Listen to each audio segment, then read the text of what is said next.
જેથી કરીને તમે બહુ સારી રીતે કમ્પ્લીટ કરી શકો. થઈ ગયું સાહેબ, જાની સાહેબ.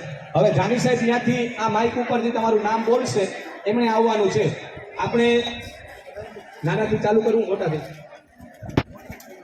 કોલેજથી શરૂ કરીએ. હા.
બનાવવા માટેના પગલાઓ લેવાઈ રહ્યા છે.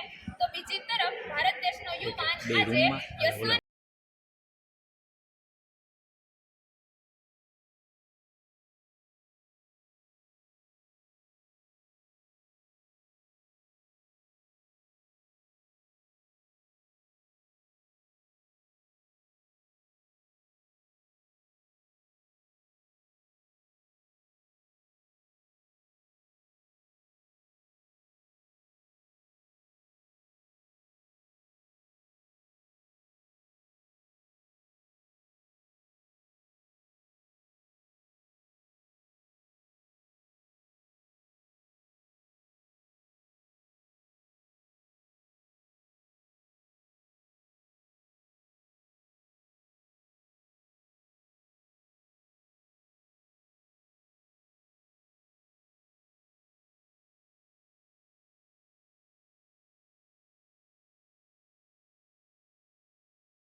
શિવાંગી અને આજનો મારો વિષય મારા જે આગળની 2 લાઈન બોલી તેના ઉપરથી તમને ખ્યાલ આવી જ ગયો હશે કે મારો આજનો વિષય છે મને એ જ સમજાતું નથી કે આવું શાને થાય છે. સામાન્ય રીતે આપણા સમાજમાં ઘણા વિરોધાભાસ જોવા મળે છે. એટલે વિરોધાભાસ એટલે કેવા વિરોધાભાસ કે વ્યક્તિ બોલે છે કંઈક અને કરે છે કંઈક. સર મેં એવું સાંભળેલું છે કે વાણી વર્તન અને વિચાર ત્રણેયમાં સમાનતા હોવી જોઈએ, પરંતુ શું આજના સમાજમાં એ સમાનતા જળવાઈ રહી છે? ના. અરે આજના સમાજમાં એવી સમાનતાઓ જળવાઈ રહી નથી. અરે કોઈ પણ વ્યક્તિ હોય છે, એક જ વ્યક્તિ હોય છે જે ઘરમાં પોતાની માતાને હડસેલી દે છે, તરછોડી દે છે અને એ જ વ્યક્તિ વૃદ્ધાશ્રમમાં જઈ અને બીજાના માતા પિતાઓની સેવા કરે છે. અરે આ છે આપણા સમાજનો વિરોધાભાસ. અને તેના કારણે જ આપણા સમાજ છે તેમાં અનેક જ્ઞાતિ, જાતિ, ધર્મ, રીતિ રિવાજ, પરંપરાઓ, માન્યતાઓ, મૂલ્યો, વલણો વગેરે જોવા મળે છે અને એમાં અનેક પ્રકારની વિષમતાઓ જોવા મળે છે. અને તેના કારણે જ આજે મારે અહીંયા સ્ટેજ ઉપર ઊભી અને વક્તૃત્વના વિષય તરીકે આ વિષય પસંદ કરવો પડ્યો છે. ત્યારે મને એ જ સમજાતું નથી કે આવું શાને થાય છે. તો તે માટે સર્વપ્રથમ ધર્મને આવરી લેતા વાત કરું છું. તો ધર્મની જ્યારે વાત આવે ત્યારે પવિત્ર નદીઓની વાત કરું તો તેમાં સર્વપ્રથમ પવિત્ર નદીનું નામ યાદ કરતા મારા હોઠે એક જ નામ યાદ આવે છે કે ગંગા નદી. અને એવું કહેવાય છે કે ગંગા નદી છે તેમાં સ્નાન કરવાથી આપણા પાપ ધોવાઈ જાય છે. અને સર હું એવું ચોક્કસપણે કહી શકું કે અહીંયા બેઠેલી પ્રત્યેક વ્યક્તિને પોતે કરેલા કર્મો છે તેનો ડર છે જ. અને જો તેનો ડર ન હોત ને સાહેબ તો કદાચ ગંગા નદીના કાંઠે આટલી ભીડ ન જોવા મળે. અને કહેવાય છે કે પાપ છે તે માણસનું શરીર નહીં પરંતુ માણસનું મન કરે છે. અને સાંભળો આજની જનતાઓ કે ગંગા નદી છે તે માણસના શરીરને ધોવે છે પરંતુ માણસના મનને નહીં. અને માણસ કહેવાનું મન થઈ આવે છે કે કરે છે સ્નાન ચોખ્ખા પાણીથી, કે આજનો માણસ કરે છે સ્નાન ચોખ્ખા પાણીથી તોય માણસ અંતર મેલો રહી જાય છે. મને એ જ સમજાતું નથી કે આવું શાને થાય છે. અરે આજની જે વ્યક્તિ છે તેમાં આપણા એક વિદેશના લેખક છે રાલ્ફ વાલ્ડો ઇમર્સન, જે કહે છે કે તમે એ પુસ્તક વાંચો છો તેમાંથી તમારી જાતને અને તમારા મનને સ્વતંત્ર રાખો અને તમારી પોતાની ફિલોસોફી ઉભી કરો. પરંતુ આજનો યુવાન એ કેવો છે અને તેમાં એમણે એમ પણ ચોખવટ કરી છે કે મેં અહીંયા તમામ ગ્રંથોનું કહ્યું છે પરંતુ તેમાં ભગવદ્ ગીતા નામનો જે એકમાત્ર ગ્રંથ છે ને તેને અપવાદ રાખો સાહેબ. અને આજનો ભારતીય યુવાન વિદેશી લેખકો આના વિશે આટલું બધું કહી જાય છે આપણા પવિત્ર ગ્રંથ વિશે, અને આજનો ભારતીય યુવાન કેવો છે? વિદેશી ચલણ તરફ વળી રહ્યો છે. અરે આજના ભારતીય યુવાનને જો 3 કલાક થિયેટરમાં બેસી અને મૂવી જોવાનું કહેવામાં આવે ને તો 3 કલાકના અંતે તેને તે મૂવી ચોક્કસ યાદ હશે અથવા તે મૂવીમાં આવતા પાત્રનું નામ યાદ હશે. પરંતુ આજના એ જ યુવાનને જો આપણો ધાર્મિક ગ્રંથ, આપણું ધાર્મિક પુસ્તક જે સ્વયં શ્રી કૃષ્ણ ભગવાનના મુખ્ય ઉપદેશ આપ્યું છે તે હાથમાં આપી અને તેના પ્રથમ અધ્યાયનું નામ અથવા તે પ્રથમ અધ્યાયના શ્લોકના સાર વિશે પૂછું ને તો કદાચ યાદ નહીં જ હોય. અને તે માટે જ કહેવાનું મન થઈ આવે છે કે મને એ જ સમજાતું નથી આવું શાને થાય છે. અરે આપણી ધાર્મિક વિધિઓ અનુસાર કોઈ મુર્દા અથવા શવને અડ્યા બાદ માણસ સ્નાન કરે છે અથવા હાથ ધોવે છે, પરંતુ એ જ માણસ જ્યારે મુર્દાને અડીને હાથ ધોવે છે પરંતુ સાંજે પોતાના જમણવારમાં તે માંસનો ઉપયોગ કરે છે, આ જોઈને જ જે મન છે તે સંકોચન કરી અને પૂછે છે કે મને એ જ સમજાતું નથી કે આ શાને થાય છે. અરે કોઈ વ્યક્તિ હોય તો તે વ્યક્તિને આપણે મળતી વખતે, તેને હાથ મિલાવતી વખતે, અડતી વખતે અથવા તેની સાથે જમતી વખતે આપણે તેને પૂછીએ છીએ કે તમે ક્યાં જ્ઞાતિ, જાતિ કે ધર્મના છો. પરંતુ તે જ વ્યક્તિ જો મરણ પથારીએ હોસ્પિટલમાં પડેલી હોય અને તેને જો રક્તની આવશ્યકતા હોય ને તો તે વ્યક્તિ ક્યારેય નહીં પૂછે કે મને જે લોહી ચડાવવામાં આવે છે તે ક્યાં જ્ઞાતિ, જાતિ કે ધર્મની વ્યક્તિનું છે. અરે ત્યારે આ આબડછટ ક્યાં જાય છે આ આબડછટ? અને તેવા માટે જ મન ચળવળીને વારંવાર એક જ પ્રશ્ન કરે છે કે મને એ જ સમજાતું નથી કે આવું શાને થાય છે. અરે સમાજને આવરી લેતા વાત કરું છું કે સમાજમાં જો એક માતા હોય તેની ઝૂંપડીમાં 3 દીકરાઓ આરામથી રહી શકે છે, પરંતુ તે 3 દીકરાઓ જ્યારે મોટા થાય ને ત્યારે તેના 3 મોટા મહેલોમાં પણ એક માને રાખી શકતા નથી. અને તેથી જ કહેવાનું મન થઈ આવે છે કે તે સમયની ચાલ સાથે ઘર વિશાળ થયા છે પરંતુ કુટુંબો નાના થઈ ગયા છે. મને એ જ સમજાતું નથી કે આવે શાને થયું છે. તેવા માટે અને આ ઉપરાંત જો રાત દિવસ પાણીની જેમ પૈસાને વેડફે છે ને તે વ્યક્તિને જો કદાચ કહેવામાં આવે ને કે માતાની એક ટાણાની દવા લેવી છે ને તો કદાચ તેના મુખેથી એક જ ઉત્તર સરી પડશે કે મારી પાસે પૈસા નથી. અરે સ્વાસ્થ્યને પણ આવરી લઉં છું કે સ્વાસ્થ્યમાં 3 આખા દિવસમાં સિગરેટના પેકેટ પી જનારના આજની યુવા પેઢીને કિલો 1 સફરજન લેવા મોંઘા લાગે છે સાહેબ.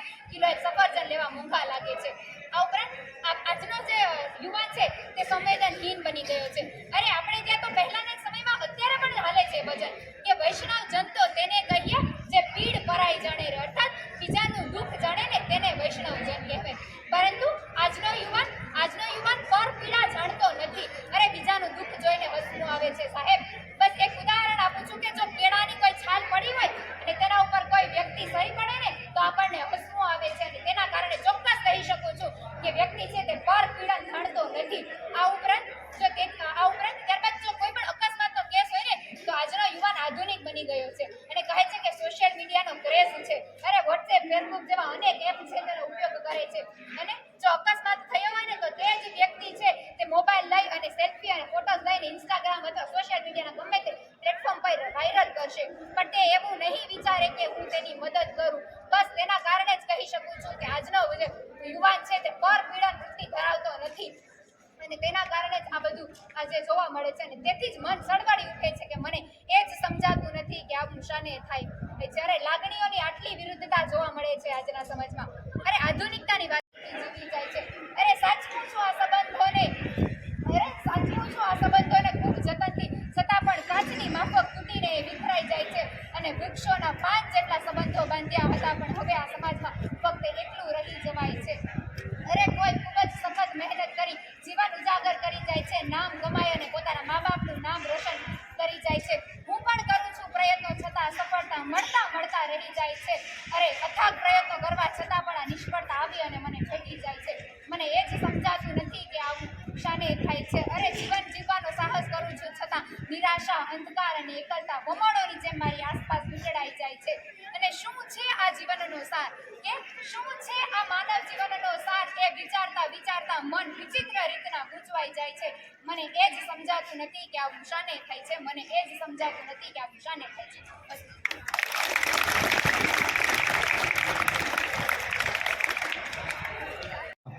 અને સારા અર્થમાં જો કોઈ શાસ્ત્ર કર્યું હોય તો તે બીજું કોઈ નહીં પરંતુ આપણો અબોધી બ્રાહ્મણ વિકાસ છે. તો તેમને ખૂબ ખૂબ અભિનંદન છે. ભગવાને તેમને આવા સુંદર શિક્ષાના કાર્ય કરવા નિમિત્ત બનાવ્યા છે. જય શ્રી કૃષ્ણ, જય ગોપાલ. વિદ્યાર્થી મિત્રો, મારું નામ છે ભુવા આકાશ કિશોરભાઈ. હું બીકોમ 4માં અભ્યાસ શ્રી વિજય મોટા કોલેજમાં અભ્યાસ કરું છું. આજે હું તમને વિષયનો 20 ચક્ર વિશે થોડી ઘણી માહિતી આપીશ.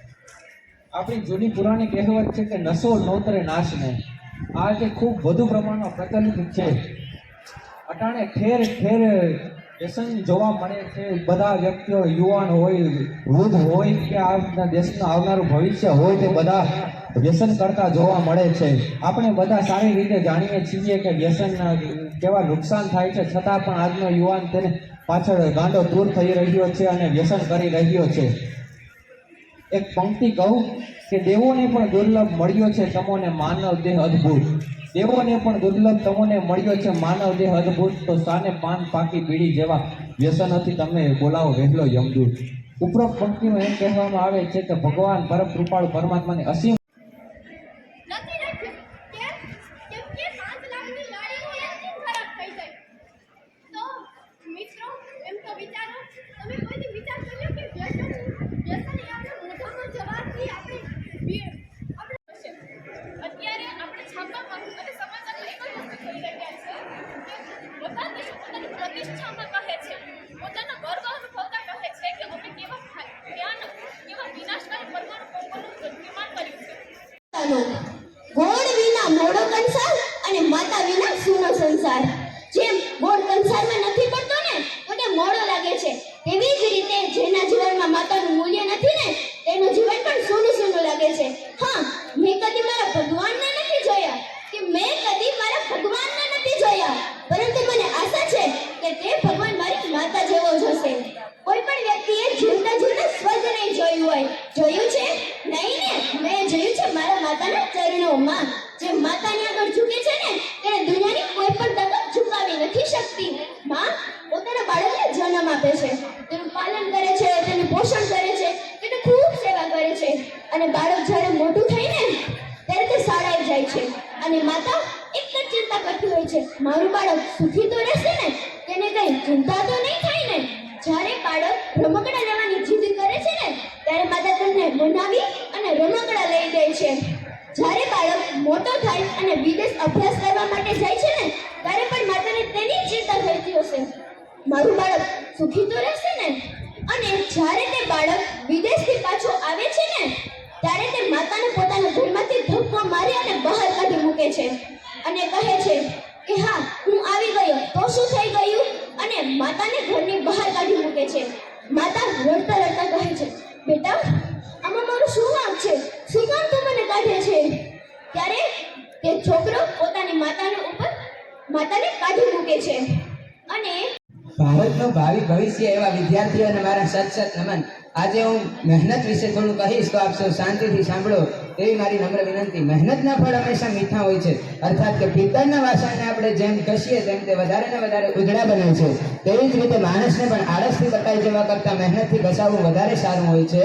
આળસથી કટાઈ જવા કરતાં મહેનતથી ઘસાવવું વધારે સારું હોય છે. કહેવાયું છે કે ઉદિમય હિ સિદ્ધ્યંતિ કાર્યાણીય મનોરથેહિ નહીં હિ સુપ્તસ્ય સિંહસ્ય પ્રવિશંતિ મુખે મૃગાહ. અર્થાત કે જંગલનો રાજા સિંહ સૂતા સ્વપ્ન જુએ કે તે જંગલનો રાજા છે અને હરણાઓ તેના મોઢામાં સ્વયં બેસી જશે તો તે શક્ય નથી. તેને પણ ખોરાક માટે જંગલમાં જઈ અને શિકાર કરવો પડે છે, ત્યારે જ તેને પણ ખોરાક મળે છે. કહેવાય છે કે ચરણ વે મધુ વિંદતી, અર્થાત કે ચાલનાર માણસ મધુ જેવા મીઠા ફળ મેળવે છે. સફળતા મેળવનાર જો કોઈ ચાવી છે તે છે અથાગ પરિશ્રમની ચાવી. ઘણા લોકો અસફળ થાય છે, નિષ્ફળતા મળે છે ત્યારે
વિષય છે નારી તું નારાયણ. સૌપ્રથમ હું એક નારી હોવાને નાતે ઊંઘથી નહીં પરંતુ કટારથી કરું છું મારા વાણીની શરૂઆત. કપરા સમયને બાણમાં રાખી આસુને પણ આપીશું માત.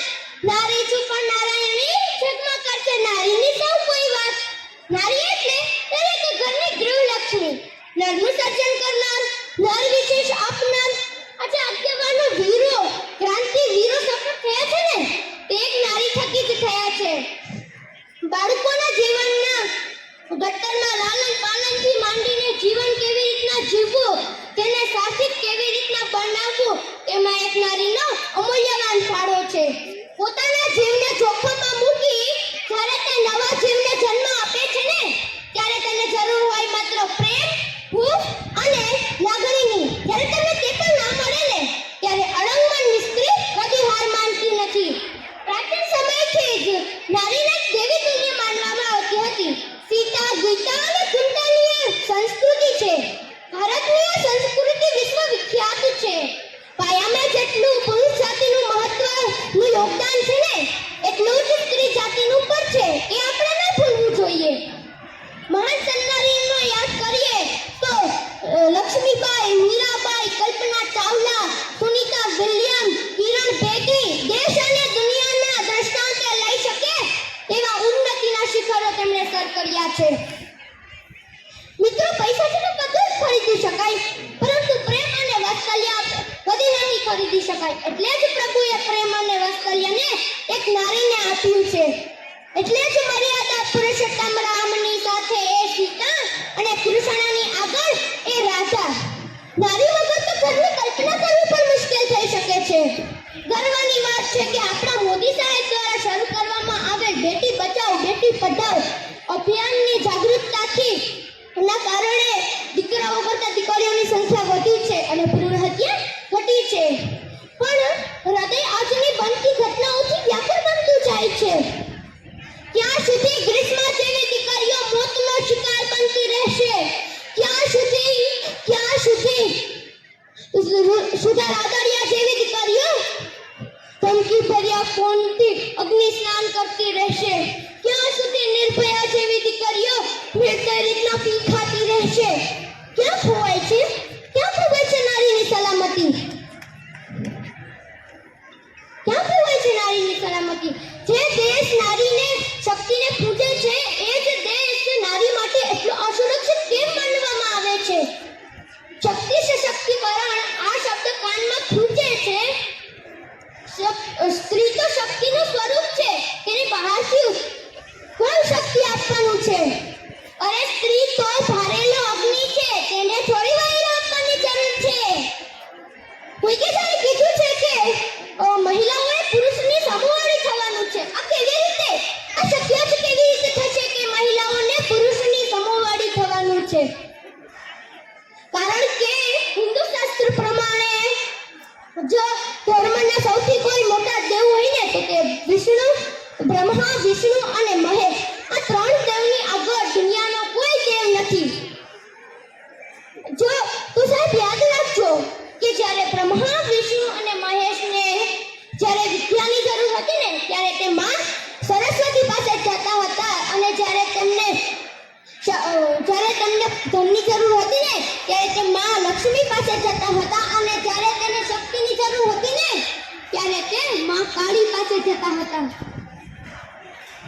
તમારા ઘરના ઉંબરાની અંદર ભગવાને 4 દેવીઓ આપી હોય. એક માં આપી હોય, એક બહેન આપી હોય, ભાગશાળી હોય તો દીકરી આપી હોય, અને પત્ની આપી હોય. આ 4 છે તે ઉંબરાની દેવીઓ છે. આ 4નું સન્માન ના કરતા હોય ને તો દુનિયાના કોઈ ઉંબરાની દેવી પાસે જતા નહીં સ્વીકારે. અને આપણે નજર કરી આપણા દેશની સંસ્કૃતિ ઉપર. અરે નજર કરીએ પેલી સતી અંશયા ઉપર ત્યારે જઈને ખબર પડશે.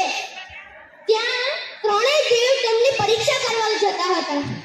ત્યારે ત્રણેય દેવ અન્ય સાધુ બનીને ગયા અને કહ્યું કે અમે સાધુ તારા આંગણે જમીએ, પણ અમે નંગત્વ થઈને જમીએ. જો તે હા પાડે તો તેમને સ્ત્રી ધર્મ લાંજે, અને જો તે હા પાડે તો તેમને ગૃહિણી ધર્મ લાંજે. હવે તે કરે તો કરે શું? ત્યારે માતા સતી અંશોયાને આવ્યા અને ભગવાનને પ્રાર્થના કરી અને તેના પર પાણી છાંટી, અને તે ત્રણેય દેવ 2 વર્ષના બાળક બની જાય છે. અને ખરેખર સાહેબ આપણા દેશની સંસ્કૃતિના આપણે વારસદારો છીએ. તો અહીંની સ્ત્રી માટે કહેવું જ પડે કે યા દેવી સર્વભૂતેષુ શક્તિ રૂપેણ સંસ્થિતા. નમસ્તસ્યે નમો નમઃ. Thank you. ખૂબ સરસ. આટલી મોટી સંખ્યામાં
થવા જઈ રહ્યું છે. અયોધ્યામાં રામ મંદિરનું નિર્માણ થઈ રહ્યું છે. આપણે અહીંથી એક વખત વિઝિટ કરવા જઈ શકીએ તો જવાનું છે. 1 વર્ષ 2 વર્ષ ગમે ત્યારે. અયોધ્યા સૌથી મોટું સનાતન ધર્મમાં સૌથી અગત્યનું ભારત દેશ હવે જો ઓળખવામાં આવે તો કદાચ રામ મંદિરથી ભારત દેશ ઓળખાશે. તો પૂછ્યું એક સાહેબે કે શિવ ધનુષ કોને કહ્યું? એટલે એક ઉજ્જૈનીઓએ કહ્યું કોઈ ખબર નથી સ્કૂલમાં. એટલે સાહેબે પૂછ્યું જ્યારે ઉભો થાય કે શિવ ધનુષ કોને કહ્યું? જવાબ શું આવે? ભગવાન શ્રી રામ. બોલો રોવા માંડ્યો. કે સાહેબ મેં જ તોડ્યું એ કે. એટલે તમે સમજો ને કે એનો જવાબ એને ખબર જ નથી. એટલે અધિકારીએ પૂછ્યું, સાહેબ સામે જોયું કે સાહેબ તમે વિચાર તો કરો, તમે શું ભણાવો છો? આને ખબર નથી કે આ રામ ધનુષ કોને તોડ્યું, એટલે સોરી શિવ ધનુષ કોને તોડ્યું? એટલે સાહેબે જવાબ આપ્યો, સાહેબ તમે એ વ્યક્તિ સામે તો જોયું, હુક લકડી છે, તમને એવું લાગે છે કે એ શિવ ધનુષ તોડી શકે? એટલે આ સાહેબને ખીજ ચડી, આવ્યો તો ગાંધીનગરથી. કે આવું તો કઈ હોય પ્રાથમિક શાળામાં? એ કે પ્રિન્સિપાલ પાસે, અને પ્રિન્સિપાલ પાસે જઈને કીધું એ કે તમે તમારા નિશાળમાં શું શીખવાડો છો? તો સાહેબ બધું શીખવાડીએ છીએ, કલમખોડી શીખવાડીએ છીએ, બારાક્ષરી શીખવાડીએ છીએ, મોટા છોકરાને ગણિત શીખવાડીએ છીએ, વિજ્ઞાન શીખવાડીએ છીએ. તાકે સાહેબ તમને ખબર છે કે તમારા છોકરાને મેં સવાલ કર્યો કે ભાઈ શિવ ધનુષ કોને તોડ્યું? તો એક છોકરો રોવા માંડ્યો અને એને કીધું કે મેં શિવ ધનુષ નથી તોડ્યું. એટલે પછી મેં સાહેબને કીધું તો સાહેબે જવાબ એમ આપ્યો કે આ હુક લકડી છે સાહેબ, આ હું તોડી શકે? આને તમે આવો સવાલ કરો છો? કે સાહેબ તૂટ્યું તો તૂટ્યું, રહેવા દો ને, હવે હું ભલા માણા. અરે કે આ પ્રિન્સિપલને ખબર નથી કે ગામના સરપંચને બોલાવ્યા, ગામના સરપંચને ગામના બધા મંત્રીઓને જેટલા ગામના લોકો મોટા લોકોને બોલાવ્યા, તમે કીધું કે તમારા શિક્ષણમાં તમે ધ્યાન નથી દેતા. સરપંચ કે સાહેબ તમે હું કેવી વાત કરો છો? હું 3 વર્ષનો સરપંચ છું, હું બધું ધ્યાન દઉં છું.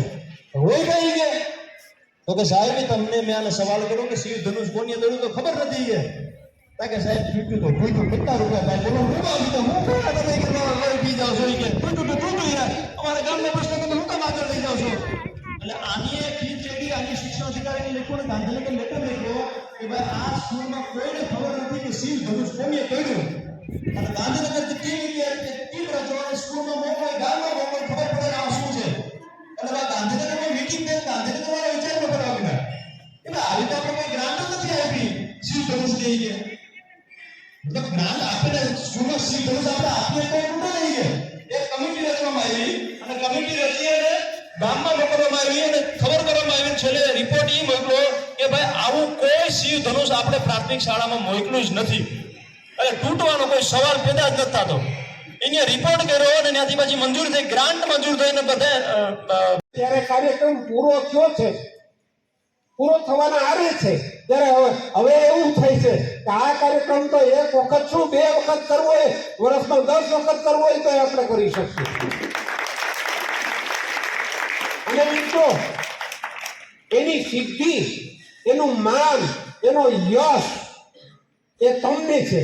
આ વખતે મેં પહેલી વખત જોયું કે બધા સ્પર્ધકોને વક્તૃત્વમાં બેઠેલા છેલ્લામાં છેલ્લા સ્પર્ધકોને સાંભળવા 50 થી 100 જણા બેઠા હતા. અને આ વખતે મેં એ પણ જોયું, નહીતર દર વખતે તમે રશ્મિબેનને ને ભોજસિંહ શાળાવાળા ગોપાલ સાહેબને ને લાખાભાઈને અમે કહેતા કે ભાઈ સાહેબ તમારી ભલાઈ, આ પ્રાથમિકના શિક્ષકોને ઓલા પ્રાથમિકના વિદ્યાર્થીઓને મોકલો ને એના ભેગા એક સાહેબને મોકલજો, અમારાથી આ લોકો હચવાતા નથી. પણ આ વખતે મને ગર્વ થાય છે કે તમે જે શિસ્ત જાળ્યું.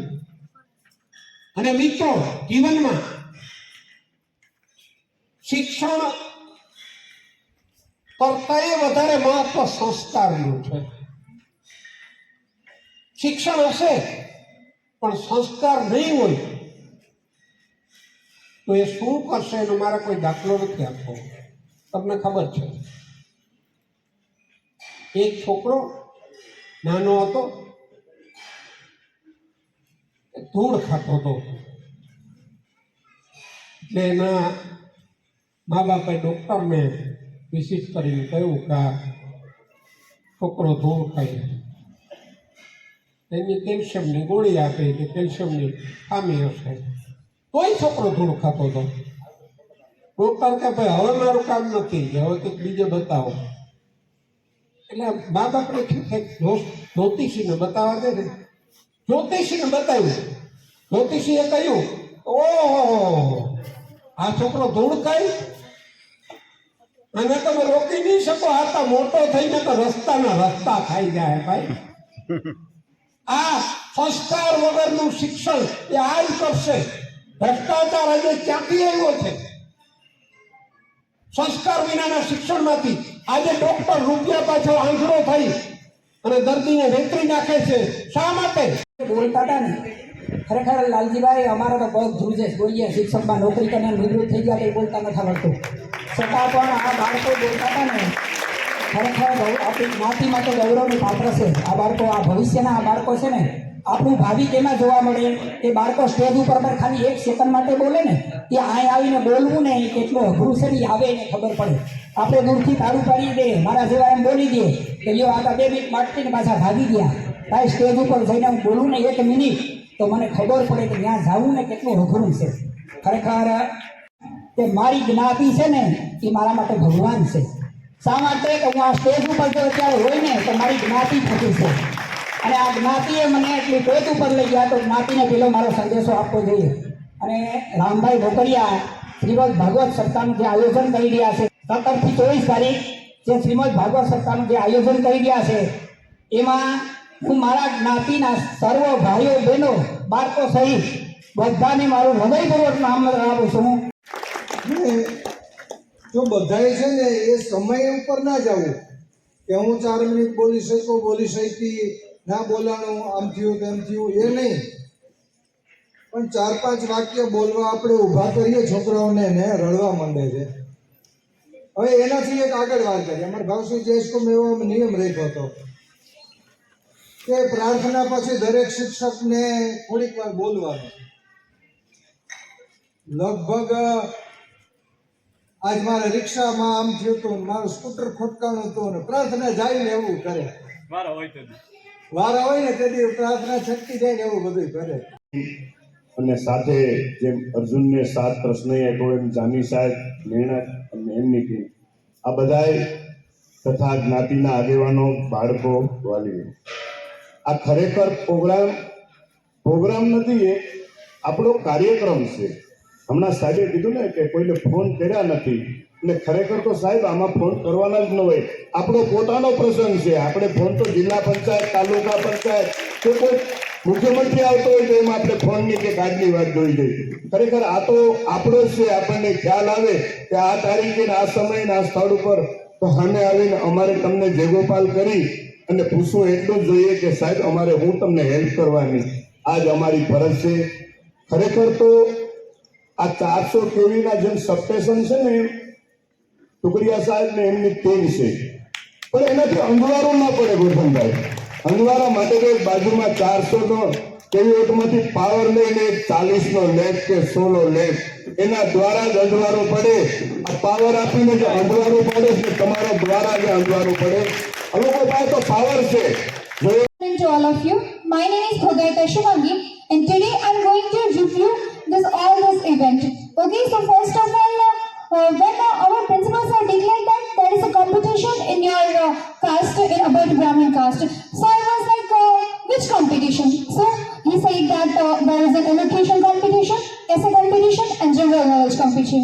So there is a one rule that one person can participate in only one competition. Okay, so I was like, in which competition I have to part? So I decided that I'm best in elocution. So that's why I decided to give my best in elocution competition. And I realized that there are so many complicated topics in elocution competition for college students. So first I decided that which topic I have to choose. Then I feel very conflict in that how to say and what to say. So in just a little topic I feel very complications. But there are huge events. So the arrangement of these all huge events are very difficult. So that's why heartily thanks to all the ABVT group and also the speech of Ramesh sir right now, which is an emotional speech which touched our hearts. And so that's why I would like to thank all of you from the bottom of my heart. And the other, when principal sir declared that there is a competition in your caste, so all students were like, how lucky you are. There is such a great competition in your caste. We don't have such competitions in our caste. So they feel that I hope we have such a great competitions in our caste also. So at that time I feel very proud to be a Brahmin.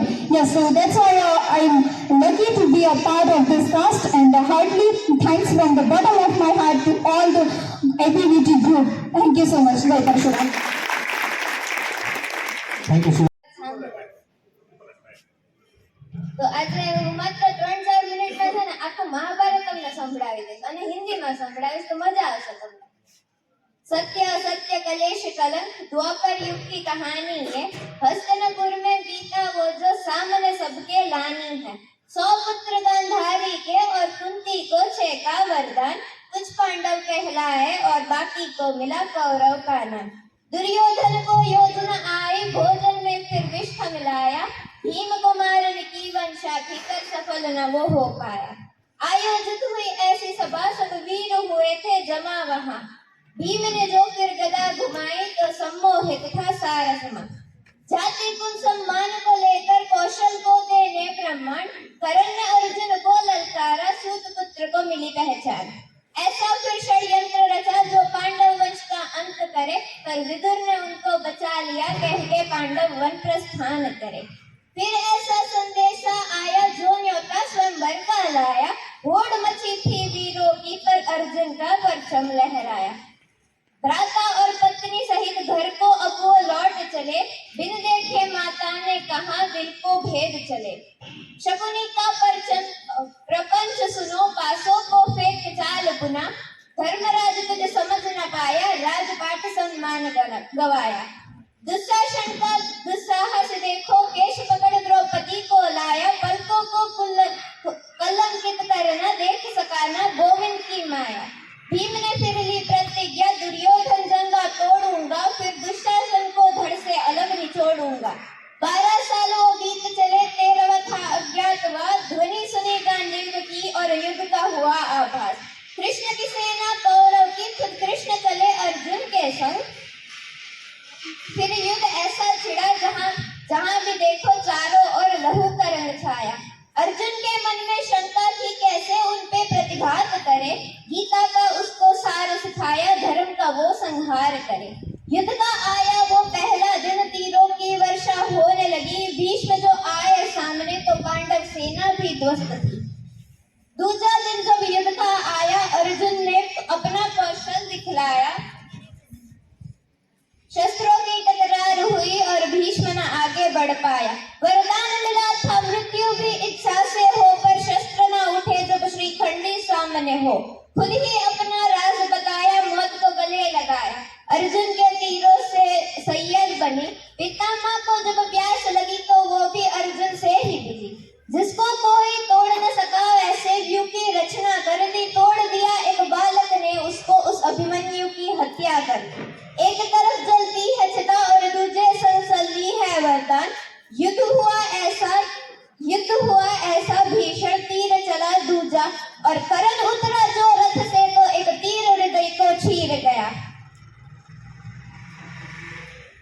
अब सर्वनाश था चारों और अब विनाश था चारों और। धड़सर से अलग होने लगे अब अधर्मी भी सब मरने लगे। धृतराष्ट्र 100 पुत्रों की संख्या भी कम होने लगी। शकुनी का भी अब अंत हुआ और था अब वक्त दुशासन का। सीने को चीर दिया और लहू के रंग संवासन का। दुविधा में दुर्योधन था जीत का कोई आसार नहीं। युद्ध में कैसे विजय मिले अब जीवन का आधार नहीं। ब्रज का उसको कवच मिला मात्र प्रेम से शक्ति बटोरी थी। एक शिष्य बलराम का और दूसरा कृष्ण की माया। फिर का पल महसूस हुआ जो उनकी गदा से आया। दुर्योधन का बल टकराया भीम लगा कुछ असहारा। देखा मुरली ने तो इशारों में कुछ समझाया। समझ के उस इशारे को गदा भीम ने घुमाई। दुर्योधन जंगा टूट गई अब ना वो। 50 માંથી 32 માર્ક મળેલા છે. આપણે તાળીઓથી વધાવી લઈએ. ત્રીજા નંબર ઉપર ટાઈમાં જીતી છે. તાળીઓ એમની માટે જાય છે.